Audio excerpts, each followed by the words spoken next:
Okay, paper 29 JEE main का paper 2023 morning shift, ठीक है। इसका डिस्कशन हम लोग कर रहे हैं कि हर क्वेश्चन कैसे क्या हो पाएगा। एक बार थोड़ा सा ऊपर से मतलब देख रहे हैं कि कौन सा क्वेश्चन कितनी देर का था, ठीक है ना, कौन सा क्वेश्चन कितनी देर में किया जा सकता था, कौन सा क्वेश्चन पहले करने वाला था, कौन सा क्वेश्चन बाद में करने वाला था, इसको कैसे सोचना था, हर क्वेश्चन के लिए कौन सा फॉर्मूला हमें पता होना चाहिए। आप इसमें पूरे पेपर में ये देखेंगे कि हर क्वेश्चन किसी न किसी फॉर्मूले पे बेस्ड है। अगर हमें वो फॉर्मूला पता है तो वो क्वेश्चन हो जाएगा, और नहीं पता है तो नहीं होगा। मे भी इन्होंने ज़्यादा फॉर्मूला बेस्ड क्वेश्चन इसलिए डालना शुरू कर दिया क्योंकि सुसाइड ज़्यादा होने लगी।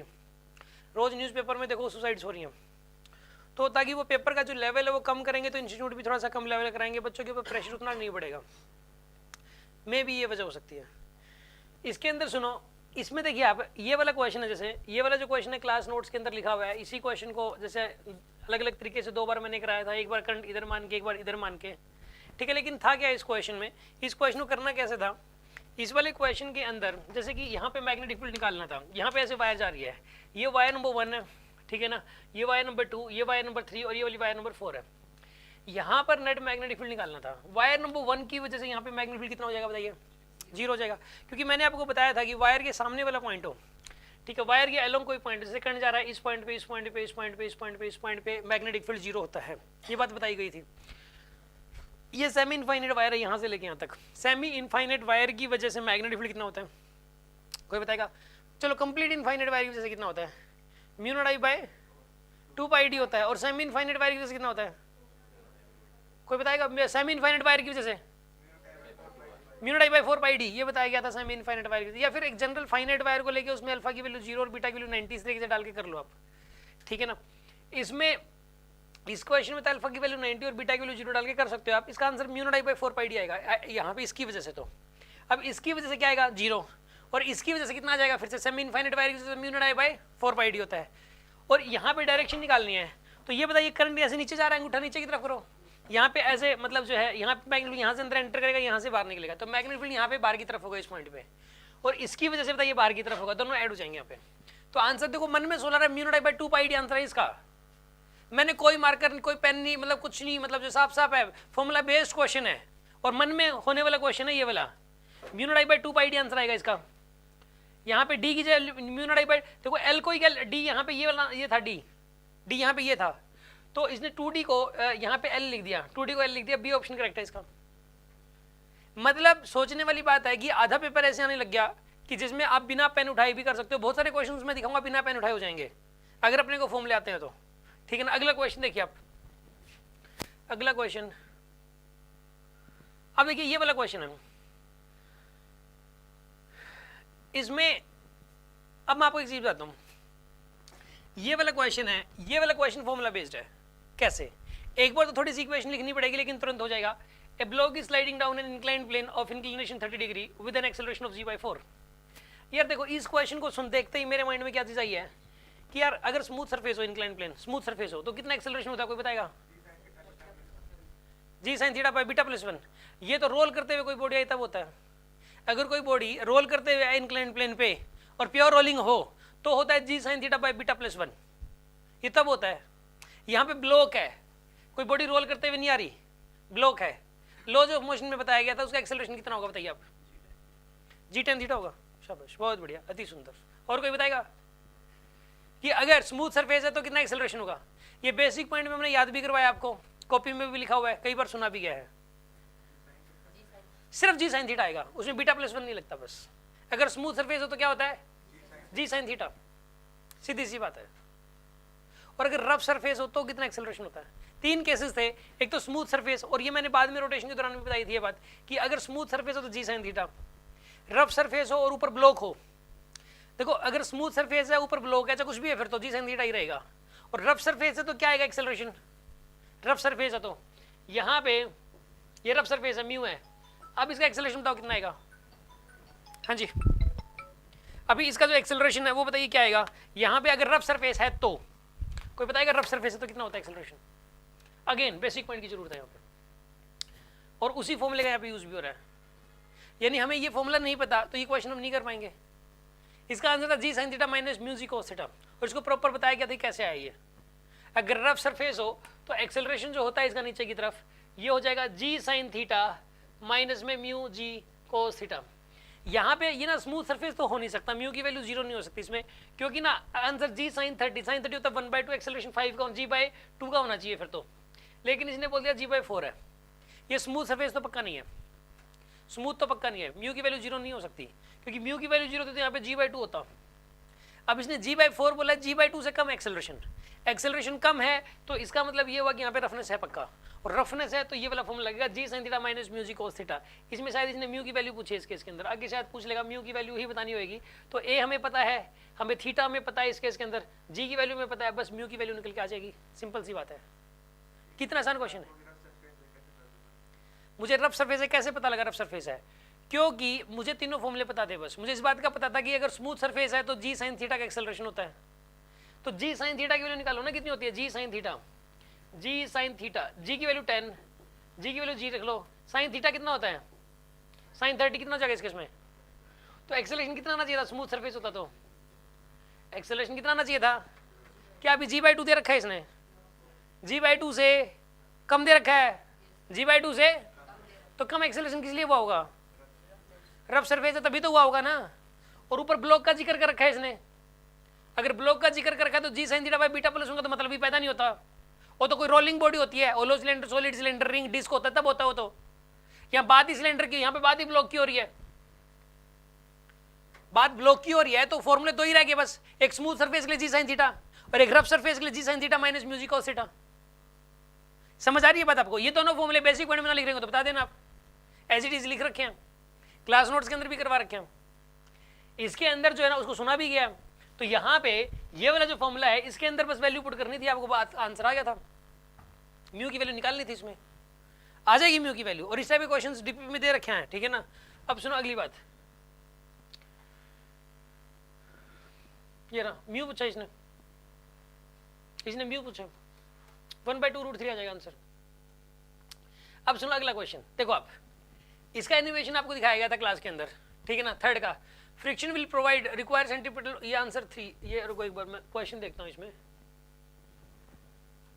ए car is moving on a circular track of radius 50 centimeter with coefficient of friction this, on this horizontal track the shape speed for the turning is equal to, एक कार मान लो ऐसे सर्कुलर पाथ में घूम रही है, मैंने आपको एक एनिमेशन क्लास के अंदर दिखाया था कि एक सर्कुलर पाथ पे ऐसे से घूमेगी तो वो बहुत ज़्यादा स्पीड नहीं कर सकती, बहुत ज़्यादा स्पीड करेगी तो ट्रैक से बाहर हो जाएगी, वो जो ट्रैक है उस ट्रैक पे एक एनिमेशन था जिसमें गाड़ी एक ट्रैक पे घूम रही थी, मैंने एग्जांपल लिया था कि उस ट्रैक के ना यहाँ पानी मान लो बार बार पानी है और अंदर भी पानी है, तो वो जो गाड़ी ऐसे ऐसे घूमेगी तो उसकी एक पर्टिकुलर या उससे ज़्यादा स्पीड नहीं हो सकती, पर्टिकुलर स्पीड से ज़्यादा स्पीड, क्योंकि अगर ज़्यादा स्पीड होगी तो वो ट्रैक से बाहर हो जाएगी, क्योंकि वहाँ रफनेस कितनी है, स्किड करना शुरू कर देगी। मतलब इसके अंदर ना एक रेडियस, इसके अंदर जो है ना मान लो आर की वैल्यू फिक्स होगी रेडियस ऑफ कर्वेचर, तो स्पीड की जो वैल्यू है वो एक लिमिट होगी, मतलब तो वो लिमिट कैसे निकालने हैं, तो उसके लिए मैंने बताया था कि जो वहाँ पे उस गाड़ी सर्कुलर पाथ पे कैसे घूम पाती है कि उसके ऊपर जो फ्रिक्शन फोर्स होता है वो एज ए सेंट्रीपिटल फोर्स काम करता है। मैंने बात बताई थी कि जब भी गाड़ी कोई भी व्हीकल जब सर्कुलर पाथ पे घूमेगा तो उस पर लगने वाला फ्रिक्शन ही सेंट्रीपिटल फोर्स का काम करेगा।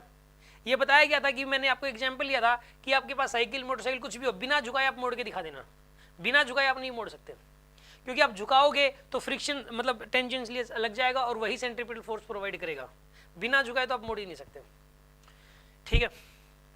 इसके अंदर जो है ना यहाँ पे जो फ्रिक्शन फोर्स मैक्सिमम कितना लग सकता है, म्यू mg, ज़्यादा कितना लग सकता है, उसी को mv² से इक्वेट करना था, बस आंसर आ गया, क्योंकि सेंट्रीपिटल फोर्स की रिक्वायरमेंट कितनी होती है mv², इसी को म्यू mg से इक्वेट करना था, आंसर आ जाता है इसके अंदर तुरंत, ठीक है ना। अगर कोई ये कहते हैं कि आर की वैल्यू फिक्स कर दी, कोई भी व्हीकल है चाहे कार है चाहे मोटरसाइकिल वो सर्कुलर पाथ पे घूम रहा है, तो ये बताओ उसकी मैक्सिमम स्पीड क्या हो सकती है, आर की वैल्यू फिक्स है, तो आप क्या करना म्यू mg को mv² से इक्वेट करने आंसर आ जाएगा आपके पास, सिंपल सी बात है। इस टाइप के क्वेश्चंस डीपीपी के अंदर हैं, एक नहीं कई सारे मिलेंगे आपको। अब सुनो अगला क्वेश्चन, अब देखो ये वाला क्वेश्चन है, ये सेम क्वेश्चन मिल जाएगा या फिर इसमें थोड़ा सा वैल्यू अलग मिल जाएगी बस। Find the ratio of maximum wavelength of Lyman series of hydrogen atom to the minimum wavelength of the Balmer series of the helium atom. Maximum wavelength of Lyman series क्या होती है, maximum wavelength of Lyman series कैसे निकालोगे, जब energy minimum होगी, photon की energy कम तो वेवलेंथ ज्यादा, और एनर्जी ज्यादा वेवलेंथ कम, ये बात बताई गई थी यार। E equal to H C by lambda होता है। क्या होता है? E इक्वल टू लेमडा ज़्यादा तो एनर्जी कम और लेमडा कम तो एनर्जी ज़्यादा, सिंपल सी बात है। अब ये क्या कह रहा है कि अच्छा एक बात बताओ, वेवलेंथ निकालते कैसे हैं? Lyman series of hydrogen maximum wavelength कब आएगी लाइमन की? लाइमन में लैंडिंग ऑर्बिट 1 होता है जब एनर्जी कम होगी। एनर्जी मिनिमम तब होगी जब सेकंड से फर्स्ट में जंपिंग हो। मिनिमम एनर्जी गैप तो फर्स्ट और सेकंड के बीच में ही है, थर्ड और फर्स्ट के बीच में और जाता है, फोर्थ और फर्स्ट के बीच में और जाता है, फिफ्थ और फर्स्ट के बीच में और जाता है, इन्फिनिटी और फर्स्ट के बीच में और जाता है। तो सेकंड और फर्स्ट के बीच में जो गैप है वो कितना है यहाँ पे? 10.2 का, वो मिनिमम है। थर्ड, और मैंने याद भी करवा रखे हैं, ठीक है ना, याद भी करवा रखे हैं। थर्ड और फर्स्ट के बीच में एनर्जी डिफरेंस कितना आएगा बताइए आप? 12.1। और फोर्थ और फर्स्ट के बीच में कितना एनर्जी गैप? 12.76। ये बात हमने याद कर रखी है। तो एनर्जी गैप तो बढ़ता जा रहा है। तो एक बात बताओ, वेवलेंथ निकालते कैसे हैं? कौन से फॉर्मूले से निकालोगे वेवलेंथ बताओ? कोई भी इलेक्ट्रॉन जंप करता है सेकंड से फर्स्ट में या फोर्थ से फर्स्ट में, तो उसके लिए मैंने एक फॉर्मूला बता रखा है कि आपको वेवलेंथ निकल के आ जाएगी डायरेक्ट। बताओ फॉर्मूला क्या है? Rydberg formula. शाबाश, रीडबर्ग फॉर्मूला से निकलेगा। रीडबर्ग सॉल्यूशन मत देखना आप, ठीक है ना, अपने मन से सोचना है। रीडबर्ग फॉर्मूला से तुरंत निकल जाएगा। 1 by lambda is equals to, क्या होता है रीडबर्ग फॉर्मूला? क्या होता है? कौन बताएगा रीडबर्ग फॉर्मूला क्या होता है? रीडबर्ग फॉर्मूला, हाँ जी, क्या होता है रीडबर्ग फॉर्मूला? बिल्कुल, RZ 1 by lambda equal to RZ square 1 by NL का स्क्वायर माइनस में 1 बाई NH का स्क्वायर। ये बात हर बच्चे को टिप्स पे याद होनी चाहिए। अब मैं यही याद नहीं है तो वो इस क्वेश्चन को बस पढ़ेगा और छोड़ देगा, उसको कुछ समझ नहीं आने वाला, ठीक है। ये तो प्राइमरी चीज होगी, अब इसको अप्लाई करना है। इसने क्या बोला है कि मैक्सिमम वेवलेंथ, यानी कि जंपिंग कहाँ से हुई है? सेकंड से फर्स्ट में। तो यहाँ पे पुट करोगे सेकंड और यहाँ पे क्या पुट करोगे? फर्स्ट। यहाँ से एक वेवलेंथ निकल के आएगी, आ जाएगी वेवलेंथ। फिर इसने बोला है कि minimum wavelength of helium, minimum wavelength बामर series की मिनिमम वेवलेंथ कब निकलेगी बताओ? चलो, जब एनर्जी सबसे ज्यादा होगी। एनर्जी सबसे ज्यादा कब होगी? इन्फिनिटी सेकंड में। गुड। बामर सीरीज में एनर्जी सबसे ज्यादा तब होती है जब इन्फिनिटी सेकंड में जंपिंग हो, लैंडिंग ऑर्बिट सेकंड होता है, तो वेवलेंथ सबसे कम होगी उस टाइम। तो फिर यहाँ पे इन्फिनिटी पुट कर दो और यहाँ पे सेकंड पुट कर दो, फिर से वेवलेंथ आ जाएगी। दोनों का रेशियो लेना, आंसर आ गया। समझ आ रही बात आपको? मतलब इस क्वेश्चन को करने के लिए हमें सिर्फ एक तो फॉर्मूला पता होना चाहिए था, पहली बात। दूसरा हमें यह पता होना चाहिए लाइमन सीरीज होती क्या है, ठीक है ना। एक हमें बामर सीरीज का मतलब क्या है, इसकी मिनिमम और मैक्सिमम वेवलेंथ कैसे निकालने, बस हमें इतनी सी बात पता हो तो ये वाला क्वेश्चन वाला कोई हाई फाई कॉन्सेप्ट कुछ नहीं चाहिए, बेसिक बात की जरूरत है बस अपने को। जिस बच्चे को ये नहीं पता लाइमन और बामर क्या है और या रीडबर्ग फॉर्मूला, इनमें से एक भी चीज नहीं पता हो, इस क्वेश्चन को नहीं कर पाएगा। और इसमें कोई भी हाई फाई चीज हो तो बता दो आप मुझे। अब सुन लो अगला क्वेश्चन,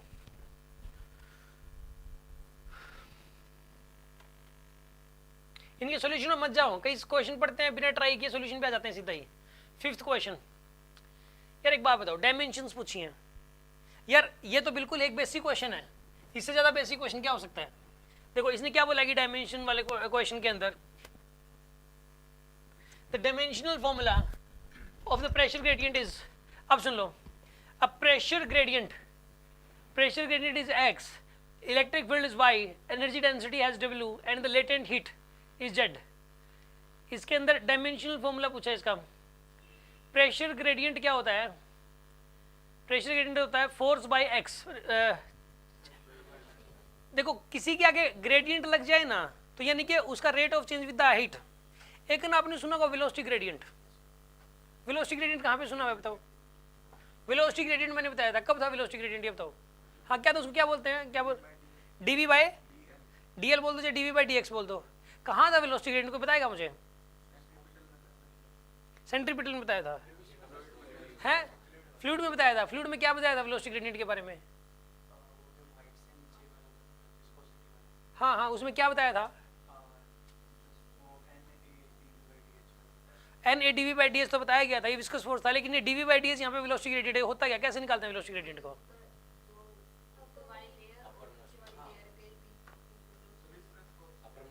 रुको हाँ बोलो बोलो, पहले ऊपर वाली लेयर, हाँ कुछ ऐसा गैप, मिलजुल के सारे बता दो आपस में। एक अक्षर वो बोल दो, एक अक्षर वो बोल दो, एक अक्षर वो कर दो, मिला जुला के सारे बता दो, आखिरकार आंसर तो निकल ही जाता है। बात सही कह रही है वो। ये विस्कस फोर्स नहीं है, ये वेलोसिटी ग्रेडियंट है। ये देखो, इसको यही नहीं पता क्या था ये वेलोसिटी ग्रेडियंट था, velocity of upper most layer minus velocity of lower most layer divided by gap between the layers. ये वाली बात अगर सिर्फ आपने याद नहीं की होती, छोड़ो, जब क्लास में बच्चे से किसी से सुनते हैं ना तो ध्यान से सुन लेता तो भी याद हो जाता। लेकिन हम किसी सुनते हैं तो चलो उससे सुन रहे हैं जी, हम तो छोड़ो, मतलब हम तो वापस में बात कर लेते हैं। इसके अंदर सिर्फ ध्यान से, क्योंकि ये वाला फॉर्मूला सैकड़ों बार सुना जा चुका, बहुत बार सुना जा चुका है यार, सैकड़ों बार नहीं तो 20-30 बार क्लास में सुना जा चुका होगा। dv बाई डी एच होता है velocity gradient, dv by D H velocity of upper most layer minus में वेलोसिटी डिवाइड बाय गैप। मतलब ये है कि change in velocity by height है ये velocity gradient, change in velocity by height या चेंज इन हाइट बोल दो। तो प्रेशर ग्रेडियंट यहाँ से वर्ड से समझ में आ जाएगा क्या करना है अब आपको।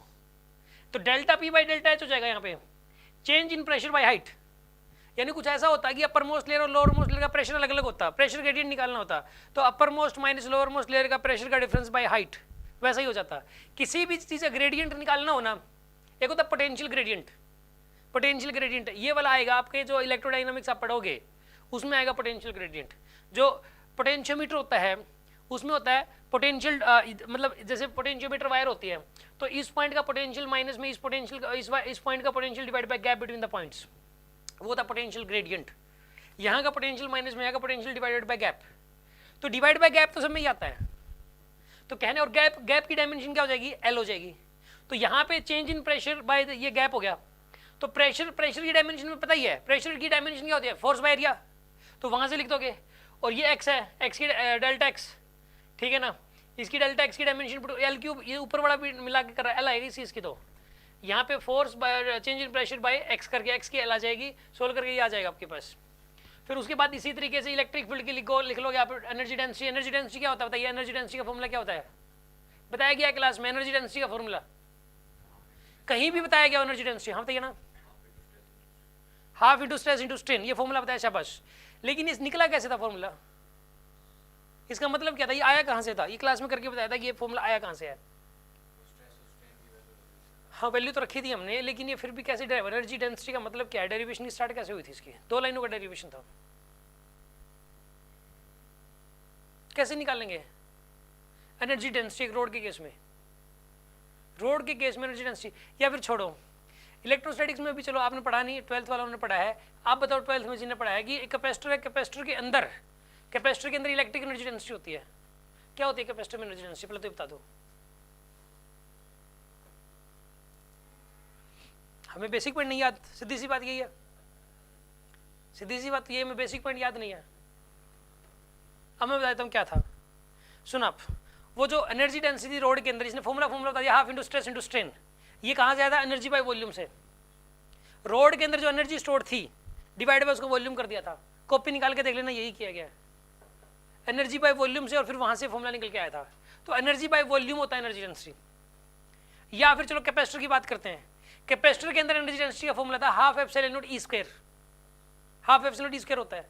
ये आता कहाँ से, ये कैपेसिटर के अंदर जितनी एनर्जी स्टोर होती है डिवाइड बाय उसका वॉल्यूम करने से आता है, एनर्जी बाय वॉल्यूम करने से एनर्जी डेंसिटी आती है।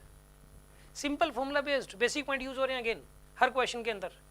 अब सुन लो आप, इसके अंदर जो है यहाँ पे हमने क्या किया, एनर्जी डेंसिटी की एंड लेटेंट हीट, हीट का हीट एक प्रकार से, लेटेंट हीट क्या चीज़ है बताइए आप, लेटेंट हीट ऑफ फ्यूजन, याद है आपको, बताया गया क्लास में, क्या होती है latent heat of fusion of water, latent heat of fusion of water कितनी होती है, 1 ग्राम बर्फ को 1 ग्राम पानी बनाने के लिए, बिल्कुल आपने डेफिनेशन सही बताई, उसकी वैल्यू कितनी होती है,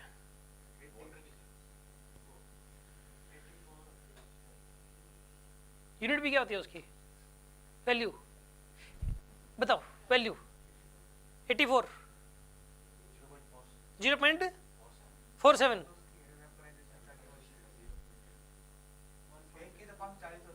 एक 540 होती है, वो 540 था क्या, लेटेंट हीट ऑफ वेपोराइजेशन थी, और 80 यूनिट क्या होती है उसकी, कैलोरी पर ग्राम, एक बच्चे को याद है कैलोरी पर ग्राम।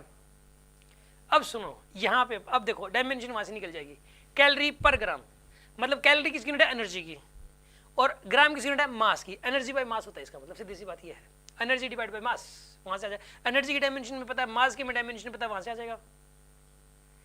अगेन ये सारी चीजें बेसिक पॉइंट में थी, वहां से ये सारा पूरा का पूरा क्वेश्चन सोल्व है, ठीक है, बेसिक पॉइंट्स के थ्रू। अगला क्वेश्चन, ये वाला क्वेश्चन जो है ना, ये 12th वालों को पता, ये सेम क्वेश्चन मैं करवा चुका हूँ इसके अंदर, ठीक है ना। इसके अंदर ऐसे ऐसे मैंने 3 क्वेश्चन क्लास में करवाए हुए हैं, 3 क्वेश्चंस ये करवाएंगे, इलेक्ट्रोमैग्नेटिज्म में आएगा। इसके अंदर म्यूचुअल इंडक्टेंस निकालना है। Small circular loop of radius R is placed in the plane of the square loop of the side L. ये स्क्वायर लूप है साइड एल और इसके सेंटर में एक स्क्वायर लूप रखा हुआ है। मैंने 3 केसेस करवाता हूँ जैसे मैं क्लास के अंदर ही, और डीपीपी में भी है वो तीनों केसेस। वो तीनों केसेस क्या है कि पहला केस तो मैं ये लेता हूँ कि एक सर्कुलर लूप है और एक दूसरा सर्कुलर लूप सेंटर में रखा हुआ है। एक तो ये केस लेते हैं हम लोग, एक सर्कुलर लूप ये है और एक सेंटर में रखा हुआ है, इसका एम बताओ, म्यूचुअल इंडक्टेंस बताओ, ये केस लेते हैं हम। तो एक हर साल लेना ही लेना होता है, डीपीपी में भी है, क्लास नोट्स में भी है। एक केस ये लेते हैं कि एक रिंग है और यहाँ पे भी एक सर्कुलर रिंग है, वो ढूंढ रही है। हाँ जी, कैसे निकालना है इसको पता ना, टॉपिक ढूंढ रही है, कहाँ गया, ये कल से आएगी ही नहीं। कहते मैं 12th की हूँ, यहाँ पे मेरी बेइज्जती करते हैं रोज।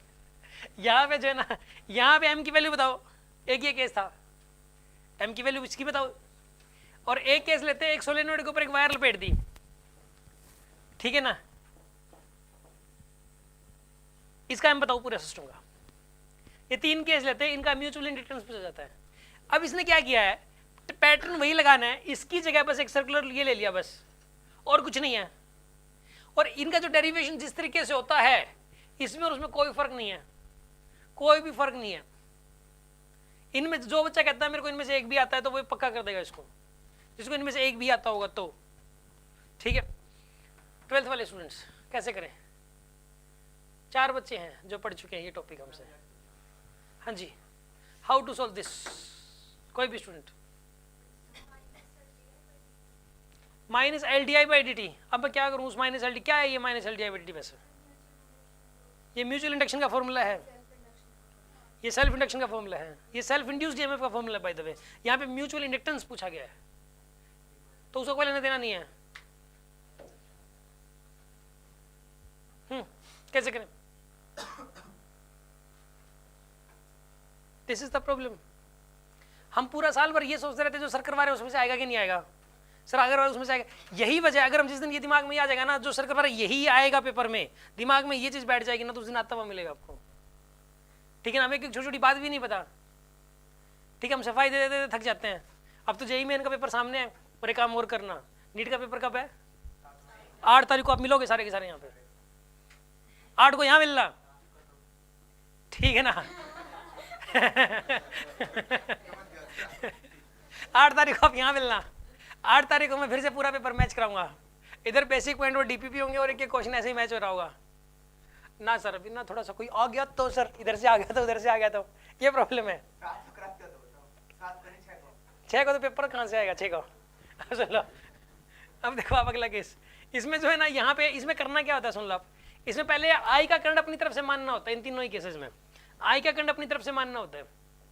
आई का करंट अपनी तरफ से मान के यहाँ मैग्नेटिक फील्ड निकालना होता है। निकाल लिया मैग्नेटिक फील्ड सेंटर पे, निकाल लो क्या आराम से। इनकी वजह से मैग्नेटिक सेंटर पे निकालना मैंने सिखाया था क्लास के अंदर, है ऐसा क्वेश्चन एक क्लास के अंदर कराया था अभी 2-3 दिन पहले ही, कि यहाँ पे मैग्नेटिक फील्ड निकल जाएगा, उस मैग्नेटिक फील्ड को इसके एरिया से मल्टीप्लाई कर देना। इसका एरिया कितना है? पाई आर स्क्वायर, ठीक है ना। इसमें भी यही करना होता है, इसकी वजह से मैग्नेटिक फील्ड यहाँ निकाल के इसके एरिया से मल्टीप्लाई करना होता है। इसमें भी इसकी वजह से मैग्नेटिक फील्ड यहाँ पर निकाल के इसके एरिया से मल्टीप्लाई करना होता है, और इसमें भी यही करना है। मैग्नेटिक फील्ड निकाल के अब डिवाइडेड बाय, ठीक है, मैग्नेटिक फील्ड निकाल लिया, वो फ्लक्स आ गया, और flux by current, flux divide by current, अब डिवाइड बाय करंट करना है, बस आंसर आ जाएगा।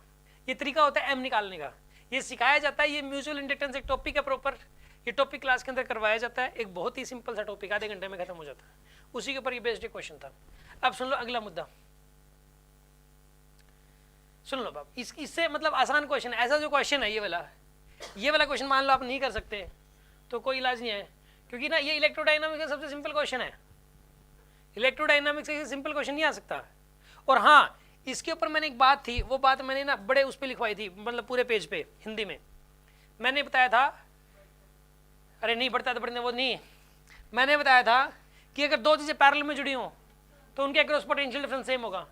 मैंने कहा था ये कैसी बात है जिस बात के ऊपर मतलब पता नहीं कितने सारे क्वेश्चंस बनते हैं, ठीक है ना। कितने सारे क्वेश्चंस दुनिया भर के बनते हैं, मतलब जो है ना इसके अंदर जो है ना, मतलब इसको डीके गोयल्स लॉ भी बोलते हैं इसको, इसका कोई नाम तो है नहीं तो आप अपना ही नाम जोड़ दें क्योंकि हर जगह यूज हो रहा है ये, ठीक है ना। तो क्लास में ये इसका न जाने कितने सारे क्वेश्चंस मैंने बोर्ड पे यूज किया, और डीके गोयल्स लॉ न जाने कितनी बार आता है। इलेक्ट्रोडायनामिक्स में जब आप क्वेश्चंस करेंगे तो सैकड़ों बार आएगा डीके गोयल्स लॉ, अपना नाम है। नहीं केस कुछ नहीं करनी, अपने क्लासरूम तक की बात है ये तो हमने बनाया ना। अब सुन लो, अब अगला केस देखिए, आप ये क्वेश्चन करते हैं हम, find the ratio of the rate of heat produced in R to that in the 3R। सुनो अब ये रेजिस्टेंस का रेशियो कितना है 1:3, तो करंट का रेशियो 3:1 हो जाएगा ताकि पोटेंशियल डिफरेंस सेम हो जाए। तो करंट का रेशियो 3:1 मतलब इसमें जाएगा I/4, इसमें जाएगा 3I/4, करंट का पता लग गया जी कितना कितना जाएगा, इसमें जाएगा 3I/4, इसमें जाएगा I/4, करंट का पता लग गया। अब एक बात बताओ, हीट डेवलप्ड का रेशियो का फॉर्मूला क्या होता है I²R, रेट ऑफ हीट मतलब रेट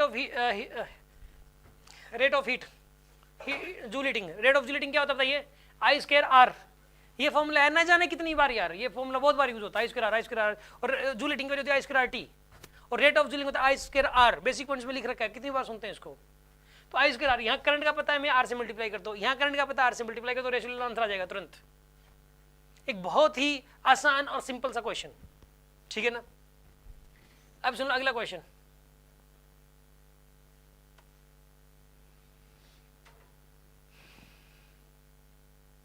इस वाले क्वेश्चन में क्या बोला गया है, ये देखो, ये सेम क्वेश्चन करवाया गया क्लास के अंदर। क्या बोला गया इसमें, इसको एक बार रब कर दें यार।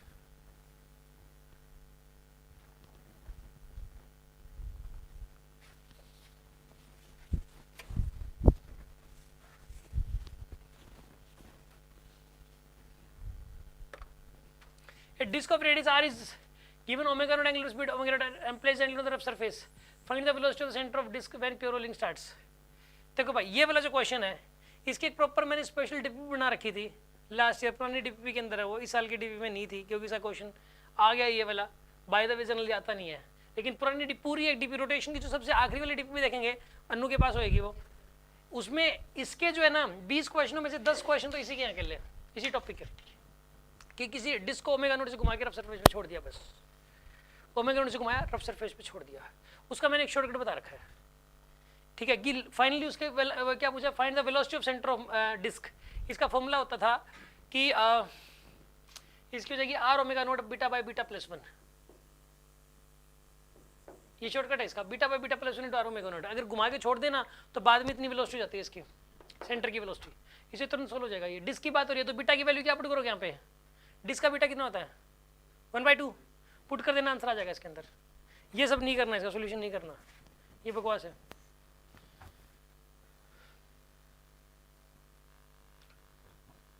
अब ये देखो भाई, ये ना YDSC का सबसे आसान क्वेश्चन है, YDSC अभी भी करवाया गया था आपको।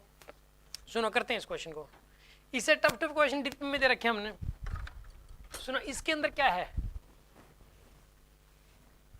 YDSC के इस वाले क्वेश्चन के अंदर, in a standard YDSC first minima is obtained in front of the slit for lambda 800 nanometer if the distance between the slits and the screen is 5 cm, the separation between the slits is equal to। सुन लो, इसमें क्या होता है कि जैसे YDSC में ऐसा होता है, ये 2 स्लिट्स कर दी जाती हैं, आप सबको पता है, स्टैंडर्ड YDSC है। First minima is obtained in front of A slit, यहाँ फर्स्ट मिनिमा बना दिया जिसने, फर्स्ट मिनिमा यहाँ पर है, ये फर्स्ट मिनिमा यहाँ पे। फर्स्ट मिनिमा कहाँ पर होता है पता है आपको, कितनी हाइट पे होता है, λ/2 capital D by small d, कितनी हाइट पे होता था ये, λ/2 कैपिटल डी बाई, ये फर्स्ट मिनिमा यानी फर्स्ट डार्क बनने के लिए पार्ट डिफरेंस कितना होना चाहिए, याद है पार्ट डिफरेंस कितना होना चाहिए फर्स्ट मिनिमा के लिए, करवाया गया यार, नहीं पता यार, ये बात भी नहीं पता। फर्स्ट λ/2, बिल्कुल λ/2, और फेज डिफरेंस कितना होना चाहिए, पाई, सिर्फ पाई होना चाहिए, फेज डिफरेंस पाई और पार्ट डिफरेंस λ/2। प्रॉपर टेबल बनी थी इसकी, उसके अंदर टेबल में बताया गया कि फर्स्ट डार्क के लिए भी, सेकंड डार्क के लिए भी, थर्ड डार्क के लिए कितना पार्ट डिफरेंस, कितना फेज डिफरेंस, कितनी हाइट होगी सेंटर ऑफ राइट से, सेंट्रल राइट से, उस टेबल के अंदर प्रॉपर लिखा है हमने, वो टेबल बहुत सुनी है। अब सुनो, यहाँ पे ये फर्स्ट डार्क बना दिया जी, इतनी हाइट पे बना दिया, इसके लिए path difference λ/2, phase difference pi दे दिया इसने। Distance between the slit and the screen is 5 metre, ये वाली डिस्टेंस देती 5 मीटर जी। Then the separation between the slits is equal to, ये स्मॉल डी की वैल्यू पूछी इसने, स्मॉल डी की वैल्यू पूछी, ये लेंथ कितनी हो जाएगी यहाँ पे d/2, ये भी कितनी हो जाएगी यहाँ पे d/2, और ये लेंथ भी कितनी यहाँ पे d/2 हो जाएगी, d/2 हो जाएगी। फिर अब एक काम करो, d/2 की वैल्यू किसके बराबर होगी, इसके बराबर λ/2 capital D by small d, ठीक है ना। स्मॉल डी निकालना कितना हो जाएगा, 2 से 2 cancel, small D D square is equal to क्या आ जाएगा λd, डी की वैल्यू रूट λd आ जाएगी, लैम्डा दे रखा है, डी दे रखा, आंसर आ जाएगा। लैम्डा भी दे रखा है यहाँ पे, कितना दे रखा है 800 नैनोमीटर, मीटर में कन्वर्ट कर लेना, कैपिटल डी 5 मीटर दे रखा है, 16 हो जाएगा, आंसर आ जाएगा। सिर्फ फॉर्मूला बेस्ड क्वेश्चन था ये वाला भी। अगली बात,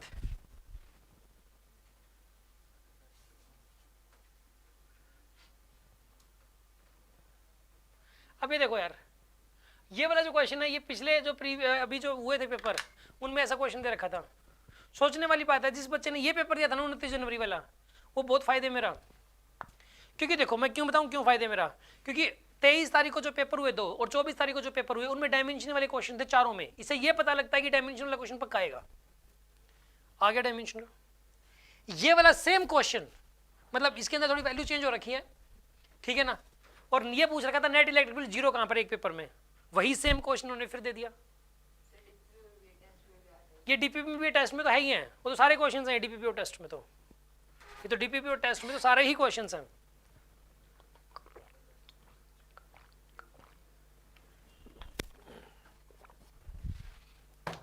सुनो, इसमें मैंने एक बात बताई हुई है कि नेट इलेक्ट्रिक बिल 0 छोटे वाले चार्ज के नजदीक होगा, मैग्नीट्यूड वाइज देखना होता है बस। ऐसा ऐसा क्वेश्चन था अभी डीपीपीओ का 1-2 दिन पहले पूछा था एक बच्चे ने, डीपीपीओ टेस्ट का था या शायद एसएम का क्वेश्चन था वो, कि छोटे वाले चार्ज के नजदीक मैग्नीट्यूड 0 होगा, यहाँ पे 0 नहीं हो सकता, यहाँ पे तो 0 ऐड हो जाएंगी डायरेक्शंस, इसकी वजह से इधर, इसकी वजह से इधर।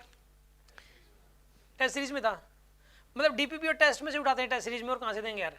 यहाँ पे यहाँ 0 हो नहीं सकता क्योंकि ये चार्ज बड़ा है, ये डिस्टेंस छोटी है, इसलिए यहाँ पे 0 होगा।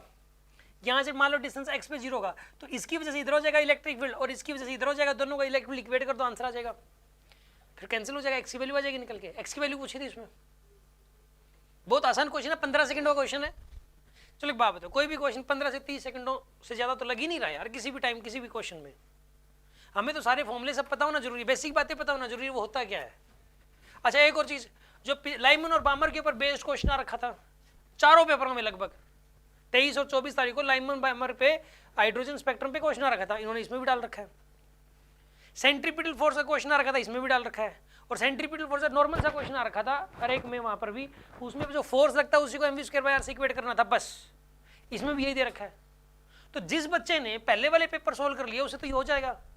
और एक और बात बता दूं, आप नोट कर लेना, अभी जो नीट का पेपर होने वाला है उसमें 10 से 15 क्वेश्चन ना मिल जाए तो बता देना आप मुझे, एज इट इज इन चारों पेपरों में से मिलेंगे, 100% मिलेंगे। ये चारों पेपर आपको जो है बिल्कुल एक एक क्वेश्चन टिप्स पे करके जाना है, 10 से 15 क्वेश्चन आएंगे। अब सुन लो अगली बात, लो जी फिर दे दिएगा हाइड्रोजन स्पेक्ट्रम का क्वेश्चन। हाइड्रोजन स्पेक्ट्रम का फिर से क्वेश्चन दे दिया, दो क्वेश्चन हाइड्रोजन स्पेक्ट्रम के, और करना कुछ नहीं उसमें, लाइमन बामर पास्चन। अच्छा मुझे पता था कि ये लाइमन बामर पास्चन क्वेश्चन आते हैं। जब एटॉमिक स्ट्रक्चर हुआ था ना, जब इस क्लास मॉर्निंग वाले बैच में, तो लास्ट के 10 मिनट कुछ बचे हुए थे, 10 से 15 मिनट, मैंने सोचा ये मैं करा दूंगा, फिर मैंने सोचा नहीं यार इंपॉर्टेंट अगले दिन कराऊंगा, फिर मैंने अगले दिन कराया लाइमन बामर, क्योंकि ना ये इंपॉर्टेंट थे, तो मैंने अगले दिन इसके ऊपर प्रॉपर टाइम लगाया, शायद यही हुए थे, ठीक है ना, पूरी क्लास के अंदर ही इसी इसके ऊपर मैंने बहुत टाइम लगाया था, क्योंकि मुझे पता था इसकी बहुत ज़्यादा इंपॉर्टेंस है। अब सुन लो, wavelength of the shortest wavelength of the Lyman series for the hydrogen atom is lambda naught. Shortest wavelength कब होगी बताइए, किसकी, लाइमन की, जब एनर्जी सबसे ज़्यादा होगी। हाँ 2 से 1 में नहीं, शॉर्टेस्ट वेवलेंथ पूछा इसने, शॉर्टेस्ट वेवलेंथ कब होगी, जब एनर्जी सबसे ज़्यादा। एनर्जी सबसे ज़्यादा कब होगी, इन्फिनिटी टू 1 में जंप होगा, जब इन्फिनिटी टू 1 में जंप होगा, जब इन्फिनिटी टू 1 में जंप होगा तो वेवलेंथ आ गई lambda node. Longest wavelength of the बामर series वो कब होगी, लॉन्गेस्ट वेवलेंथ कब होगी इसकी, शॉर्टेस्ट एनर्जी, मिनिमम एनर्जी कब होगी, 3 to 2 में जंपिंग होगी। 3 to 2 में जंपिंग करा दो आप, वहाँ से वेवलेंथ निकाल लो। फिर पूछा क्या इसने, रेशियो पूछा क्या, अच्छा वो लैम्डा नोड है तो वो कितना हो जाएगा ये पूछा है, उसको लैम्डा नोट से इक्वेट कर देना आपस, तो वो कितना होना चाहिए लैम्डा नोट की टर्म्स में, वो आ जाएगा। सुनो, रिडबर्ग्स फॉर्मूला 2 बार लगेगा। एक बार तो रिडबर्ग्स फॉर्मूला क्या होता है, 1 by lambda equals to R Z square into में 1 बाई एल का स्क्वायर माइनस में 1 बाई, एक बार जंपिंग कहां से कहां तक कराई है इसने, इसमें इन्फिनिटी डाल दो, इसमें 1 डाल दो, 1 बाई लैम्डा 1 की वैल्यू कितनी आ जाएगी, लैम्डा 1 मान लो इसको, आर जेड स्क्वायर ही आ जाएगी, आ गई are Z square 1 by lambda 1 की वैल्यू। अब सुन लो, यानी इसको लैम्डा नोट बोल दिया इसने, लैम्डा नोट, तो लैम्डा नोट की वैल्यू कितनी आ जाएगी 1 बाई आर जेड स्क्वायर। अब इसने जंपिंग कहां से कहां तक कराई है 3 to 2 में, तो 1 by lambda is equals to R Z square 1 by 2 का स्क्वायर माइनस में 1 बाई 3 का स्क्वायर, तो 1 बाई लैम्डा की वैल्यू आ जाएगी are Z square 1 by 4 minus में 1 बाई 9। अब आर जेड स्क्वायर की जगह ना आप भी पुट कर दो 1 by lambda note, are Z square की क्या पुट कर दोगे, आंसर आ जाएगा। बात समझ में आ रही है आपको? सिंपल सा क्वेश्चन, 2 बार रिडबर्ग्स फॉर्मूला लगाना था हमें। रिडबर्ग्स फॉर्मूला ऐसे टिप्स पे होना चाहिए, और रिडबर्ग्स फॉर्मूला के ऊपर बेस्ड क्वेश्चंस करने चाहिए जो कि डीपी में दे रखे हैं। उसमें दे रखे होंगे 7-8, बच्चों को ये लगता होगा सर एक ही फॉर्मूले के 7-8 क्वेश्चन देने की क्या जरूरत है, एक फॉर्मूले का क्वेश्चन बहुत था, वो जानबूझ के दिए हमें ताकि वो वाला जो फॉर्मूला है वो दिमाग में सेट हो जाए, ठीक है ना। अब सुन लो अगली बात,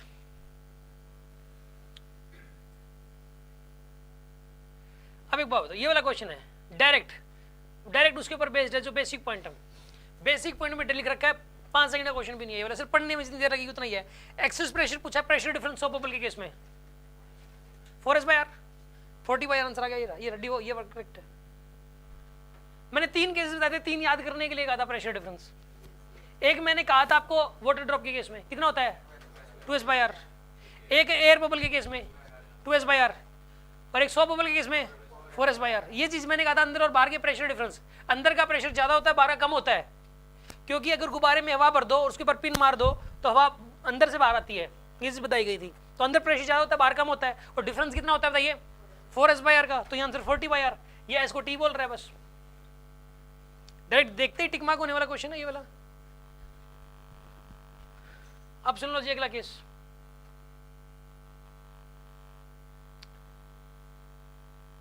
अब ये वाला क्वेश्चन है, सिंपल सी बात है, अगेन सेंट्रीपिटल फोर्स का सबसे आसान क्वेश्चन है ये।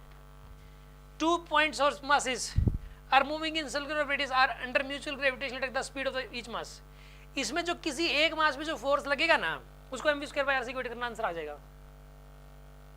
ये वाला same question as it is, मतलब कुछ भी चेंज नहीं है, सब में दे रखा है, मतलब। और ये निपुण नरकेश 2 बच्चे हैं +1 में, उन्होंने मेरे से दोनों बार अलग लगा के पूछा। मैंने इस बात भी सोचा था कि यार अलग लगा के क्यों पूछते हैं, सेम क्वेश्चन पहले वो आया, थोड़ी देर बाद वो आ गया, सेम क्वेश्चन पूछा गया था। तो मुझे याद है एसएम के अंदर same question as it is, इसके अंदर जो है ना इसने क्या, और वैसे भी कर सकते थे, अच्छा क्वेश्चन पूछने की जरूरत भी क्या थी इसके अंदर। एक बात बताओ, 2 masses are moving in circle of radius R, radius R है सर्कल, ये मास एम और यह मास एम, ऐसे ऐसे घूम रहे हैं, ऐसे घूम सकते हैं, ये दोनों घूम रहे हैं बस। अब ये बताना है, स्पीड पूछे दोनों की, यार इसकी वजह से इसके ऊपर फोर्स लगेगा और इसकी वजह से इसके ऊपर लगेगा, कितना फोर्स लगेगा इसकी वजह से इसके ऊपर, एम फोर्स लगेगा gm1 m2 by R square, इतना फोर्स ग्रेविटेशनल फोर्स ये लगेगा, इसी को mv स्क्वायर बाय आर से इक्वेट करना है बस, आंसर आ जाएगा आपके पास। जो फोर्स लगता है ना नेट फोर्स, सर्कुलर पाथ की बात आ जाए ना, तो ये समझ लो बॉडी के ऊपर जो नेट फोर्स लग रहा है ना उसको mv स्क्वायर बाय आर से इक्वेट करना, आंसर आ जाएगा बस, ठीक है ना। इस टाइप के क्वेश्चंस की प्रैक्टिस हमने की हुई है, मतलब जो है बहुत। अब सुन लो, नीट का पेपर इससे मैच करता हुआ पेपर आएगा, क्योंकि इन्होंने, मतलब मैं जो सोचता था ना कि जैसा पेपर आएगा, मतलब अंदाजा लगता था, तो वैसा ही आया हुआ है, लेकिन एग्जैक्टली वैसा ही आया है। अगर मेरे से कोई पूछे तो मैं ऐसा ही पेपर बनाऊंगा, और एसटीएस शायद फुल सिलेबस के इससे पहले भी होंगे, तो आप देखना लगभग इसे मैच करते हुए एसटीएस भी, है ना। क्योंकि ना सामने वाला सिर्फ क्या चेक कर रहा है कि इसको बेसिक नॉलेज है कि नहीं है, इसको वास्तव में इन टॉपिकों का मतलब सेंट्रीपिटल फोर्स होता क्या बस इतना पता है कि नहीं पता है, उनको इस बात से मतलब है। इसको लाइमन बामर का मतलब पता है कि नहीं पता है, इसको रिडबर्ग्स फॉर्मूला याद है कि नहीं याद। सामने वाला सिर्फ इस चीज को चेक कर रहा है और कुछ नहीं कर रहा, ठीक है ना। तो इसमें ना गेम पता है क्या, स्पीड का रह गया। अब तो इस पेपर को देख के साफ साफ पता लग रहा है कि जिसकी ज्यादा स्पीड वो विनर होगा, क्योंकि पूरा पेपर घर जाके सारे सोल्व कर देंगे। मैं ये नहीं कह रहा यहाँ पढ़ने वाला बच्चा हर कहीं पढ़ने वाला बच्चा कर देगा, बस उनमें और हमें फर्क ये है कि वो पता नहीं कुछ और क्या क्या करवा देते हैं, और वो ये जो चीज़ जा रही है उन पर उतना जोर नहीं लगाते हैं। उसी टाइप का क्वेश्चन एक करा देंगे, ज़्यादा 10 क्वेश्चन नहीं कराते उस टाइप के, उस टाइप को सुना वो याद नहीं करवाते उस चीज़ को, बस इतना सा फर्क है। ये सारा सब ने करवा रखा होगा, हर टीचर ने करवा रखा होगा, ये ऐसा नहीं हो सकता किसी ने ना करवा रखा हो। लेकिन इस पता नहीं और भी बहुत कुछ चीज़ें करवा रखी होंगी जो पेपर में आई ही नहीं, पता नहीं क्या क्या करवा रखा होगा। दूसरी और इस पर इतना फोकस नहीं कर रखा होगा हमने, इस चीज़ के ऊपर बहुत ज़्यादा फोकस कर रखा था। उनके जो टेस्ट होते होंगे उसमें पता नहीं दूसरे तरीके के क्वेश्चन होंगे, और ये एग्जैक्टली वैसे क्वेश्चन हैं जैसे जो पेपर में आते हैं। अब सुन लो अगली बात, ये हो गया।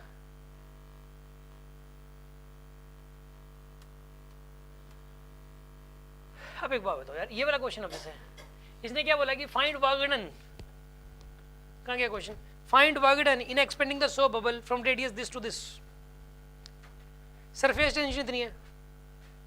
एक बात, इस क्वेश्चन को बताया कैसे करते हैं, आप सोचो, दिमाग लगाओ, सोचो, अपने आप सोचने वाली बात है। एक सो बबल का उसका रेडियस इतना था, ठीक है ना, उसका रेडियस बढ़ते बढ़ते इतना हो गया। अब वीडियो देखना, एक वीडियो में वो क्वेश्चन मैंने खुद से बनाया हुआ क्वेश्चन था, पेपर में आया नहीं था तो मैंने इस साल नहीं कराया, लेकिन वो वीडियो में है, मैंने उसमें क्वेश्चन करवा रखा है। सरफेस टेंशन का वीडियो देखना, उसमें एक बच्चा है, लेकिन ये वाला क्वेश्चन फिर भी आप कर सकते थे, ऐसा नहीं है कि ये नहीं कर सकते थे। एक बच्चा सो बबल ऐसे फुला रहा है, वो छोटे से उसने धीरे धीरे करके बड़ा कर दिया उसने, और बहुत ज़्यादा बड़ा कर देंगे फूट जाएगा वो, तो रेडियस पहले इतना था, अब रेडियस इतना कर दिया उसने बड़ा बड़ा के, सरफेस टेंशन इतनी थी। उसने कितना वर्क किया, कैसे करें इस क्वेश्चन को, क्या फाइनल क्या निकालना है, निकालना क्या है, निकालना क्या है वर्क नहीं, फाइनल क्या चीज निकालना है, final surface energy. Surface energy का फॉर्मूला क्या होता है, 2s/r, तो प्रेशर डिफरेंस है। सरफेस एनर्जी कैसे निकालेंगे मेरे को तो ये बताओ, सरफेस एनर्जी का फॉर्मूला क्या होता है ये बता दो बस आप। सरफेस टेंशन इनटू एरिया, शाबाश, एक को तो पता है, सरफेस टेंशन इनटू एरिया। तो एरिया कितना हो जाएगा बताइए आप, रेडियस पता है, एरिया कैसे हो जाएगा उसका, सो बबल सर्कुलर होता है, स्फेरिकल होता है, रेडियस पता है, तो सरफेस एरिया कैसे निकलेगा। अरे फॉर्मूला क्या होता है सरफेस एरिया निकालने का यार, सरफेस एरिया का फॉर्मूला नहीं पता है, 4πr² होगा, फिर डर के क्यों बोल रहे हो, 4πr² होगा, नहीं होगा 4πr²। तो surface tension S into 4πr², पहले वाली सरफेस एनर्जी आ गई, S इंटू 4πr² दूसरे वाली सरफेस एनर्जी आ गई, दोनों का डिफरेंस ले लिया, आंसर आ जाएगा। सिंपल है यार, सरफेस एनर्जी का फॉर्मूला पता होना चाहिए था कि S इंटू 4πr² होता है, बस सिंपल सी बात है। और इस टाइप के क्वेश्चन की क्लास में इस साल भी हमने प्रैक्टिस की है कि वर्क डन पूछा गया बार बार, तो वर्क डन होता है फाइनल सरफेस एनर्जी माइनस में इनिशियल सरफेस एनर्जी, बात खत्म हो गया सोल्व। लेकिन हमें सरफेस एनर्जी तो पता हो, ठीक है ना, कि सरफेस टेंशन इनटू एरिया होता है, बेसिक फॉर्मूला, इसके ऊपर बेस्ड क्वेश्चन है ये वाला। अब सुन लो अगली बात, 16th क्वेश्चन,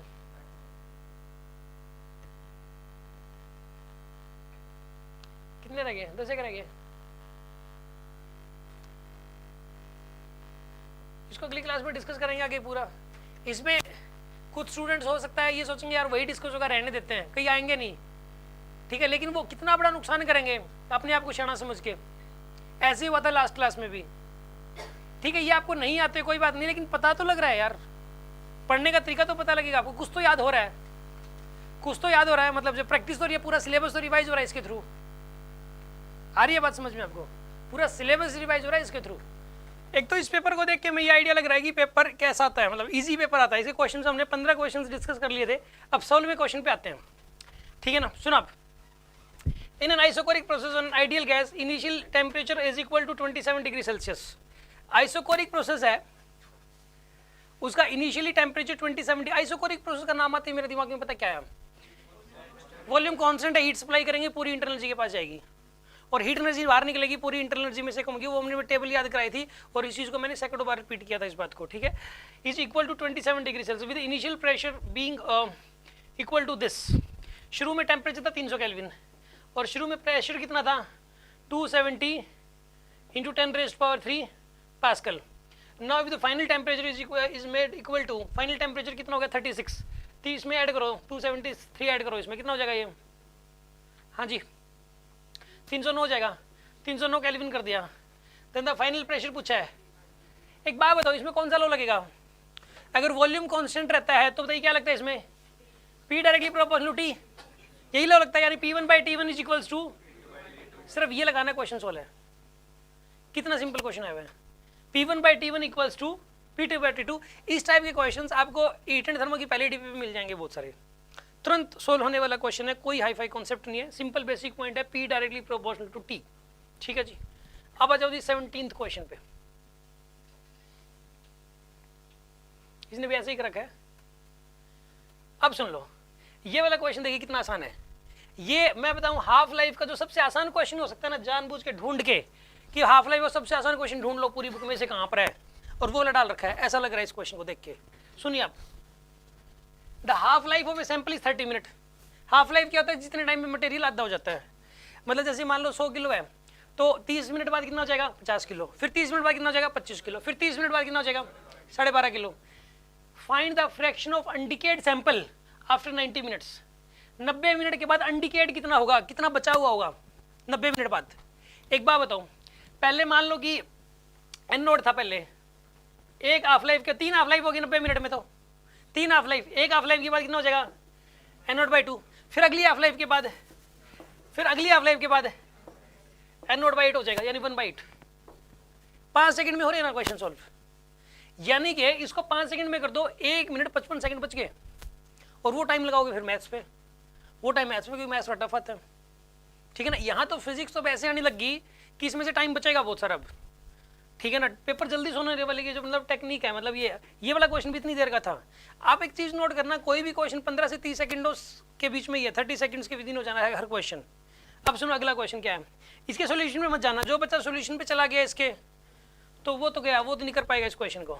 ठीक है ना, हमारे वाले सोल्यूशन जो हम दे रहे हैं वो देखना आप।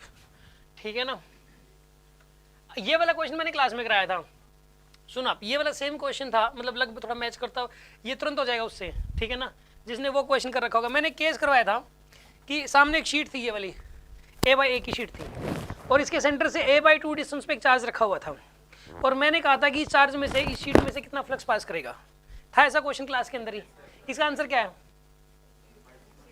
Q/6 एप्सिलॉन नॉट था ना इसका आंसर। इसका आंसर था Q/6 एप्सिलॉन नॉट। इसका आंसर भी वही है, सेम क्वेश्चन है। इसने क्या किया, शीट ले ली 2L/2L की, मतलब ये शीट है ना, मैंने शीट ली थी L/L की, और चार्ज कहाँ रखा था L/2 पे। इसने चार्ज ली 2L/2L की, और चार्ज कहाँ रख दिया L पे। बात तो वही है ना, जितने बाय जितने की शीट ली उससे आधी डिस्टेंस पे चार्ज रखना था, बस उससे आधी डिस्टेंस पे चार्ज रख दिया इसने, मतलब 2L/2L लेके L पे चार्ज रख दिया, तो answer Q/6 epsilon not. 5 second में क्वेश्चन सोल्व होने वाला था ये वाला, Q/6 एप्सिलॉन नॉट आंसर आएगा इसका, ये आंसर है, देखते ही होने वाला क्वेश्चन है ये।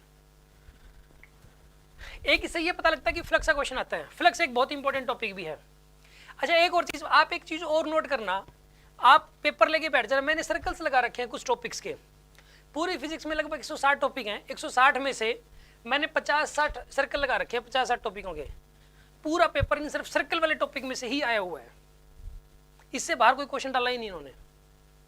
मैंने फ्लक्स पे सर्कल लगा रखा है, फ्लक्स का क्वेश्चन आ गया, हर क्वेश्चन मैंने मैच किया, सिर्फ सर्कल मैंने जो इंपॉर्टेंट टॉपिक छांट रखे हैं उसमें से आया हुआ है। सोचने वाली बात है। मतलब हमारी कैसी ऑब्जर्वेशन होगी, सोचो आप, कितनी तगड़ी ऑब्जर्वेशन है।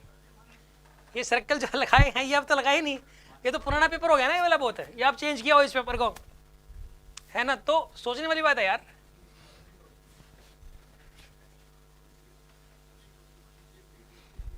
किसी बच्चे ने अगर सिर्फ ये सर्कल वाले क्वेश्चन टॉपिक भी पढ़ लिए, ठीक है, मैं कहता हूं वो बच्चा जो है ना, वो भी मेडिकल का, अगर आपके लगभग मेडिकल है 180 में से 140 प्लस उसके भी आ सकते हैं इजिली। जिनको कुछ ना आता हो ना, सर्कल वाले टॉपिक पढ़ जाना, बस उसकी डीपी भी सोल्व कर जाना। क्या कह रहे हो, कौन से? इसका प्रिंट आउट निकलवा लेना आप, या फिर इसकी फोटो खींच लेना इसकी। हाँ जी, अब सुन लो, अब ये मत कह देना इन 50 में से भी इंपॉर्टेंट कौन कौन से है। कोई भरोसा नहीं। हाँ जी, अब सुन लो, क्वेश्चन के क्या है कि दो कोहेरेंट वेव्स हैं, एम्पलीट्यूड 8 सेंटीमीटर, ठीक है ना, तो सोल्यूशन देख लो, आप एक बार सोल्यूशन छुपा दो मैं इसका। हाँ जी, सुन लो, two coherent waves of amplitude 8 centimeter है, each are superimposed one another. If the amplitude of resultant wave is 8, then the phase difference between the two waves is equal to, अब सुन लो आप, देखो आप ध्यान से, कोहेरेंट सोर्स का मतलब क्या है? एक ही प्रकार की वेव निकलेगी, एक ही, यानी दोनों का एम्पलीट्यूड सेम, लैम्डा सेम, सब कुछ सेम, ठीक है। एम्पलीट्यूड हर एक का कितना है? 8 सेंटीमीटर, हर एक का कितना है? रिजल्टेंट वेव का भी 8 सेंटीमीटर है, दोनों वेव्स का एम्पलीट्यूड भी 8 है और रिजल्टेंट का एम्पलीट्यूड भी कितना है? 8 है। इसका मैंने एक एनिमेशन भी करके दिखाया था, उस एनिमेशन में ना 2 वेव्स चल रही थी, एक शायद रेड ग्रीन कलर की थी, एक ग्रीन कलर की थी। उसमें मैंने एक बार तो उनके बीच का फेज डिफरेंस 0 करके दिखाया था कंस्ट्रक्टिव इंटरफेरेंस के लिए, 180 करके दिखाया था और 120 भी करके दिखाया था। 120 पे एम्पलीट्यूड वही आ गया था। या फिर मैंने आपको बताया था, इसे क्वेश्चंस हमने प्रैक्टिस की थी, इसके 3-4 क्वेश्चंस मैंने क्लास में ही डिस्कस किए थे, ठीक है। वो मेरे खुद के सोचे हुए क्वेश्चन थे, किसी बुक में नहीं है, मैंने अपने बनाए हुए क्वेश्चन थे कि अगर एक वेव है उसका एम्पलीट्यूड A1 है मान लो, और दूसरी वाली वेव का एम्पलीट्यूड A2 है और फेज डिफरेंस डेल्टा फाई है, तो रिजल्टेंट एम्पलीट्यूड का फॉर्मूला हम बेसिक पॉइंट में याद भी करवाते हैं। मैं अक्सर सुनता हूँ कि रिजल्टेंट एम्पलीट्यूड का फॉर्मूला बताओ, क्या होता है रिजल्टेंट एम्पलीट्यूड का फॉर्मूला? कोई बताएगा? एक बच्चे को पता है? रिजल्टेंट, एक रिजल्टेंट इंटेंसिटी था, याद करो, एक रिजल्टेंट एम्पलीट्यूड था। कंस्ट्रक्टिव इंटरफेरेंस में, इंटरफेरेंस के अंदर था फॉर्मूला, बेसिक पॉइंट में था, सुना हुआ है बहुत ज्यादा आपसे। कौन बताएगा? हाँ भी गौरव बताओ। ये फॉर्मूला मैंने पहली बार सुना है। हाँ जी, हाँ जी, और कोई? हाँ भाई, बिल्कुल ये वाला फॉर्मूला था, A1 square plus A2 square plus 2A1 A2 cos delta पे पूरे का अंडर रूट, ये रिजल्टेंट एम्पलीट्यूड निकालने का फॉर्मूला था। ये बुकलेट में ना लिख रखा हो तो बता देना आप। हर एक क्वेश्चन आप देखोगे बेसिक पॉइंट पे बेस्ड है और वो बेसिक पॉइंट बुकलेट में लिख रखा है। अब इसके अंदर बस ये फॉर्मूला लगाना था, क्वेश्चन सोल्व है। आपको जो ना A resultant is equals to A1 square plus A2 square plus 2A1 A2 cos delta phi root आ गया जी ये वाला। अब A रिजल्टेंट कितना दे रखा है इसने? 8, और ये भी कितना दे रखा है? 8, ये भी कितना दे रखा है? 8, 2 × 8 × 8 cos डेल्टा फाई पूरे का अंडर रूट। सोल्व कर लो, डेल्टा फाई की वैल्यू आ जाएगी आपके पास, सोल्व करना आंसर आ जाएगा। एक लाइन का क्वेश्चन है, 15 सेकंडों में क्वेश्चन सोल्व होता है अगर ये फॉर्मूला पता हो तो, ठीक है। अब आ जाओ अगला डिस्कशन, 20th।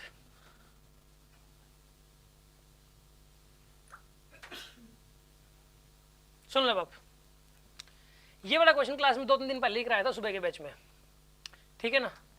तो करते हैं इसको, क्या लिख रखा है इसके अंदर सुनो आप। 2-3 दिन पहले की बात है, मैग्नेटिक फील्ड का क्वेश्चन था, formula based question again. Question क्या है कि the current carrying loop of radius A is placed in XY plane, XY plane में रख दिया जिसको, चलो जो भी, with it centre at origin find the magnetic field at 0,0, A Z axis के अलोंग, यानी कि सेंटर से जेड डिस्टेंस में मैग्नेटिक फील्ड बताना आपको। अरे यार सीधी सी बात है, यहाँ सेंटर से ये रेडियस कितना है इसका? A, यहाँ से A, यहाँ मैग्नेटिक फील्ड बताना है, करंट कैरिंग वायर है। एक करंट कैरिंग लूप हो, कितने बच्चे बता सकते हैं? करंट कैरिंग लूप हो तो सेंटर से x डिस्टेंस पे मैग्नेटिक फील्ड का फॉर्मूला कितने बच्चे बता सकते हैं? हाथ खड़े करना। क्लास में बोला गया तो 2-3 दिन पहले बताया गया, सुना गया, और बेसिक पॉइंट की बुकलेट में भी लिख रखा है, बुकलेट में भी लिख रखा है। हाँ जी, कितने बच्चे बता सकते हैं? हाथ खड़े कर लो। जो बता सकते हैं वो हाथ खड़े कर लो भाई। तुम सारे अगले साल आ जाना तुम्हारा यहाँ ड्रॉप करने के लिए, और क्या है, आते तो नहीं तुम इस साल तो। हाँ भाई,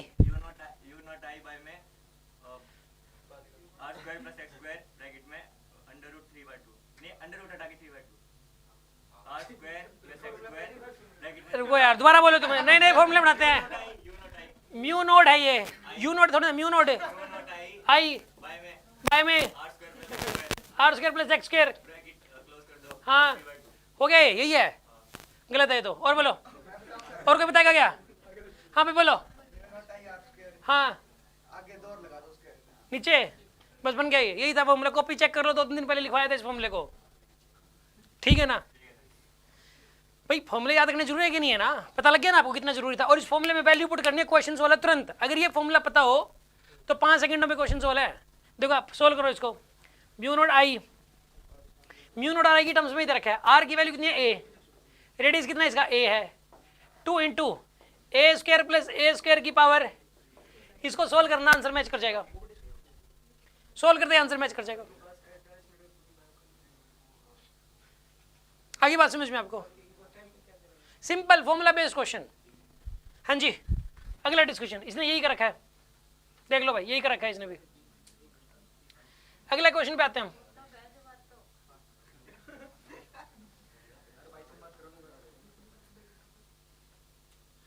अब ये देखो ये वाला क्वेश्चन, ऐसे ऐसे क्वेश्चंस बहुत मिलेंगे आपको, ऐसे में तो बहुत सारे डीपीपी में 2-4 मिलेंगे इसके, ठीक है ना। ये वाला जो क्वेश्चन, और अगर ना भी मान लो होते ना तो भी आप कर सकते थे, इतना आसान क्वेश्चन है ये वाला।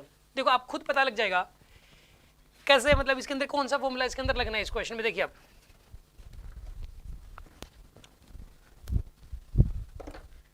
ए ball of mass 2 kg is drop from a height of 9.8 metre. 9.8 metre की हाइट से एक बॉल को छोड़ दिया जी, यहाँ से छोड़ दिया, and rebounds to a height of 4.9 metre. ये ऊपर उठी, कितनी हाइट पे उठी है? 4.9 मीटर की हाइट तक उठी है। If it remains in contact with the ground for 0.2 second, ground से जब टच हुई थी तो 0.2 सेकंड के लिए ग्राउंड के टच में रही थी, ठीक है। The average force on the ball by the ground is this. जो यहाँ पे ग्राउंड ने बॉल पे जो एवरेज फोर्स लगाया था उसकी वैल्यू, वैसे तो वेरिएबल फोर्स लगाएगा लेकिन उसकी वैल्यू इसने दे दी x इंटू √2-1, हम निकाल भी सकते हैं। फाइंड x, x की वैल्यू पूछिए। अब सुनो आप, सिंपल सी बात है ये वाला क्वेश्चन, देखो कितनी आसान सी बात है इसमें। एक काम करो, टकराने से पहले इसकी वेलोसिटी मान लो v थी, कितनी थी इसकी वेलोसिटी? टकराने के बाद की वेलोसिटी ये v1 थी, टकराने के बाद की वेलोसिटी कितनी थी मान लो v2। ये दोनों v1 और v2 निकल जाएंगे, क्योंकि यहां से लेकर यहां तक थर्ड इक्वेशन लगा तो v1 आ जाएगा, फिर यहां से लेकर यहां तक थर्ड इक्वेशन लगा तो v2 आ जाएगा, आ गया v1 और v2। इतना काम करने में मान लो आपको 15 सेकंड लग गए जी v1 v2 निकालने में, कि यहां से यहां तक थर्ड इक्वेशन लगाई, फिर यहां से यहां तक थर्ड इक्वेशन लगाई, v1 और v2 आपके पास आ गया जी, आ गया।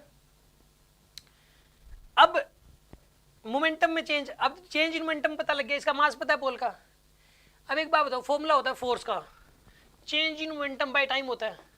क्या होता है बताइए? Change in momentum by time, ये सुन रखा है ना आपने, delta P by delta T होता है, F external equal to DP by DT, यही तो होता है सेकंड लॉ न्यूटन का, ठीक है। ये वाली बात कई बार यूज हो चुकी, ऐसा ऐसा क्वेश्चन टेस्ट में भी आ चुके हैं, ऐसे same question, delta P by delta T. अब चेंज इन मोमेंटम देख लो, इसमें और इसमें कितना है, डिवाइड बाय टाइम दे रखा है 0.2 सेकंड, आंसर क्वेश्चन आ गया, सॉल्व हो गया। ये क्वेश्चन अगेन जोर लगा के 30 सेकंड्स हैं, इससे ज़्यादा टाइम लगेगा नहीं इसके अंदर। अब जब, अच्छा एक और बात, इस टाइप के क्वेश्चन कॉलेजन में भी किए हमने, चेंज इन मोमेंटम निकालने के। मैंने कई बार ऐसे क्वेश्चन किए हैं, करवाए हैं कि एक दीवार है, एक बॉल ऐसे गई, टकरा के वापस इतनी स्पीड से आई, तो इम्पल्स बताओ, तो इम्पल्स होता है change in momentum, final momentum minus में इनिशियल मोमेंटम। इस टाइप के क्वेश्चन कॉलेजन की पहली डीपीपी के अंदर है बहुत सारे, तो इसके अंदर ये चेंज इन मोमेंटम निकालना था, फाइनल मोमेंटम माइनस में इनिशियल मोमेंटम करना था आपको, ठीक है ना, और डिवाइडेड बाय टाइम करना था, टाइम 0.2 सेकंड है आंसर।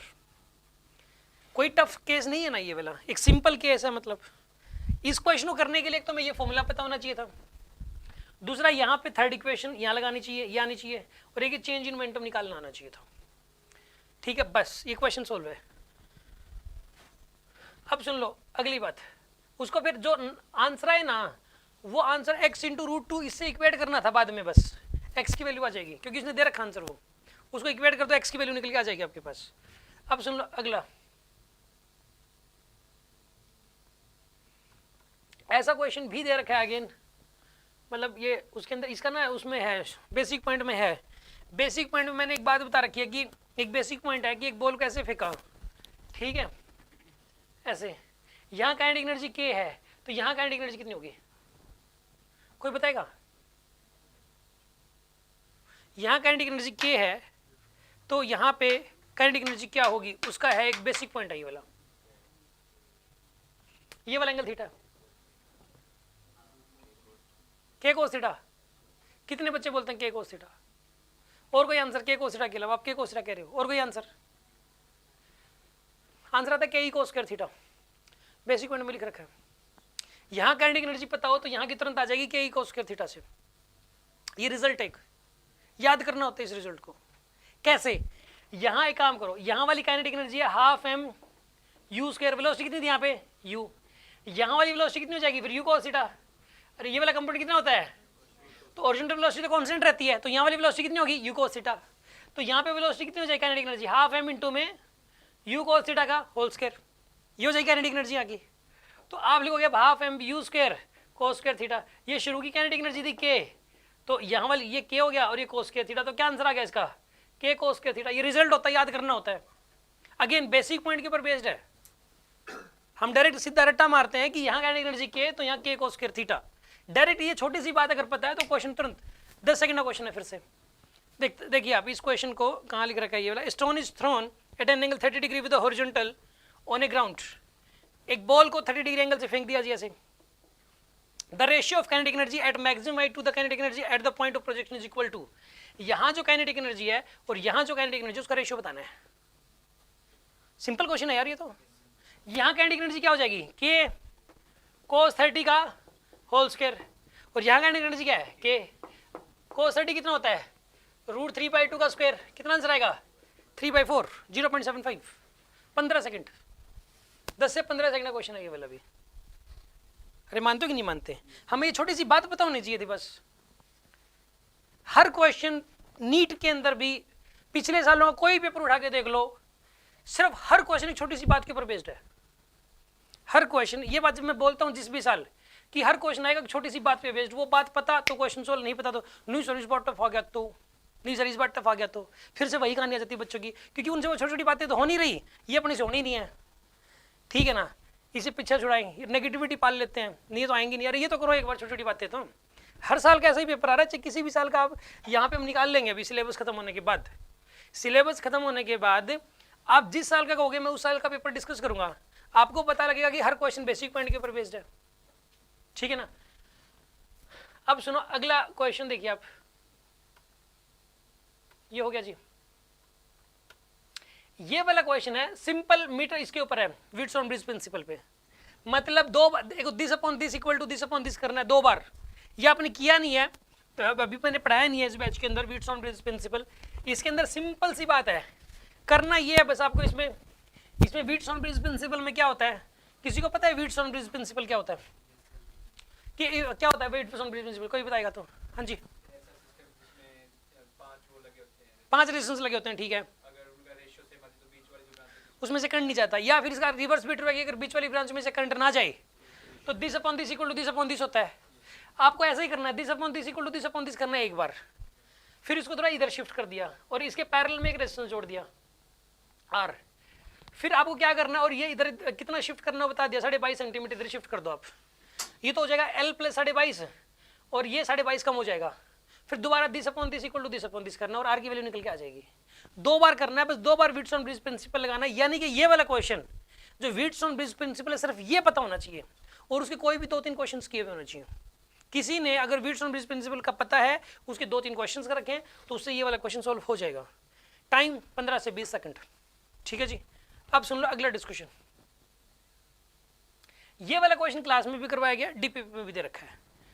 आप एक बात बताओ, मैंने आपको क्लास में बताया था कि अगर एक पोलराइजर है, उससे जब लाइट रे पास होती है तो उसकी इंटेंसिटी कितनी हो जाती है बताओ। पहले थी I नोट, बाद में कितनी हो जाती है, I naught by 2, I naught by 2 हो जाती है।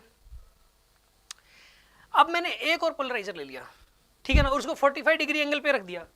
एक दूसरा पोलराइजर और ले लिया, 2 को रख दिया बस। देखो, 2 polarizers P1 and P2 are placed such that their transmission axes are 45 degree with each other. Ordinary light is passed through P1. That I1 intensity is observed when this light pass through the P2 I2 intensity और I1 by I2 बताना है। सुन लो आप, एक light गई यहाँ पे, इस polariser में से पास होगी पास। फिर इसने बोला कि एक दूसरा पोलराइजर यहाँ रख दिया जी, यहाँ इंटेंसिटी I नोट, यहाँ इंटेंसिटी कितनी होगी बताइए। छोटी सी बेसिक बात है, डेफिनेशन के अंदर ये चीज है कि जिसमें इंटेंसिटी कम हो जाती है पोलराइजर में से, आधी हो जाती है इंटेंसिटी। फिर बताओ, अब ये रख दिया इसके साथ 45 डिग्री एंगल पे, इन दोनों के बीच एंगल कितना है। अब यहां से जो लाइट आएगी इसकी इंटेंसिटी कैसे निकालनी है, मैंने उसके लिए मालूस लॉ बताया था, मेलिस लॉ। क्या था मेलिस लॉ, क्या बताओ फॉर्मूला क्या था, कोई बताएगा, कितने बच्चे बता सकते हैं मेलिस लॉ क्या है। क्लास के अंदर कई बार बोला गया, लिखवाया गया बेसिक पॉइंट में यार, मेलिस लॉ। हाँ जी, हाँ जी, I note by 2 cos square theta, good. यहाँ I नोट बाई 2 इंटेंसिटी, यहाँ वाली intensity I note by 2 into cos square 45, तो I note by 2 into cos 45 होता है 1/√2 का स्क्वायर, तो कितना आ जाएगा यहाँ पर, ये I नोट बाई 4 हो गया। यहाँ वाली I नोट बाई 2, तो यहाँ वाली कितनी होगी। अब इसका और इसका रेशियो पूछा था, 2:1 आंसर आ जाएगा। ये ज्यादा है ये कम है, तो दिस अपॉन दिस पूछा गया है, तो 2:1 आ गया आंसर, तो 2/1 आंसर है इसका। 20 सेकंड का क्वेश्चन है। हमें सिर्फ इस क्वेश्चन को करने के लिए मालूम लोग पता होना चाहिए था। ठीक है ना। और दूसरी बात ये पता होनी चाहिए पोलराइजर की डेफिनेशन, मतलब सिंपल कि किसी भी पोलराइजर में से लाइट पास होती है तो इंटेंसिटी आधी हो जाती है। ये दो बातें पता हो तो ये वाला क्वेश्चन सॉल्व है। ठीक है जी। एक बात बताओ आप, जेईई मेन में अगर ये काम हो रहे हैं तो नीट में क्या होगा, सोचने वाली बात है यार।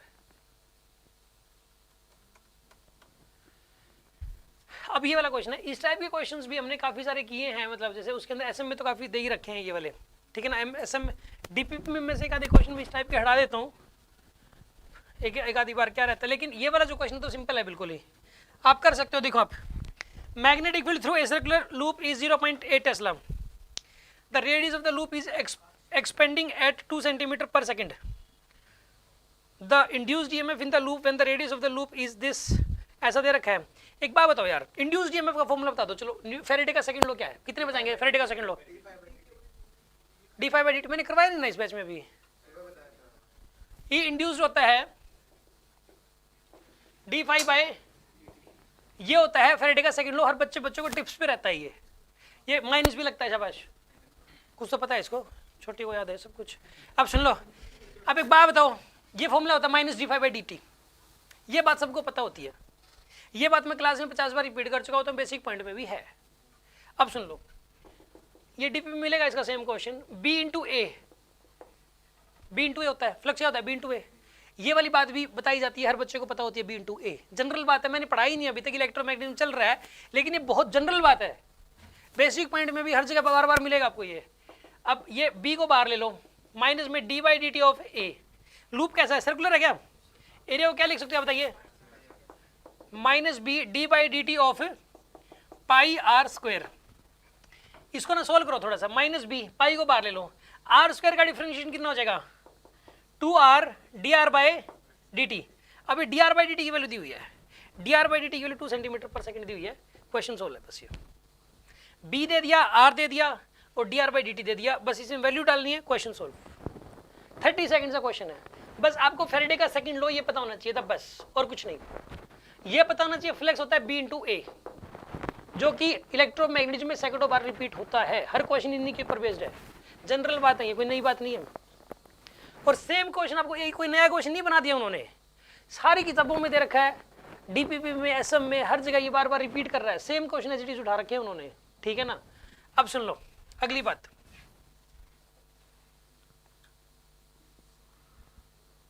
अब ये वाला क्वेश्चन है, एक बात बताओ, 20वां क्वेश्चन जो है ना, न्यूक्लियर रिएक्शन का सबसे इजी क्वेश्चन, जो कि आप तुरंत कर सकते हो। ये अल्फा डीके बीटा डीके मैंने इक्वेशन बताई थी, और एक क्वेश्चन मैंने कराया था, उसमें से पहले मैंने निकाला अल्फा निकाल दिया, फिर बीटा निकाल दिया था, फिर अल्फा, फिर बीटा, 7-8 चीजें पार्टिकल निकालने के बाद मैंने कहा बताओ क्या बनेगा फाइनली।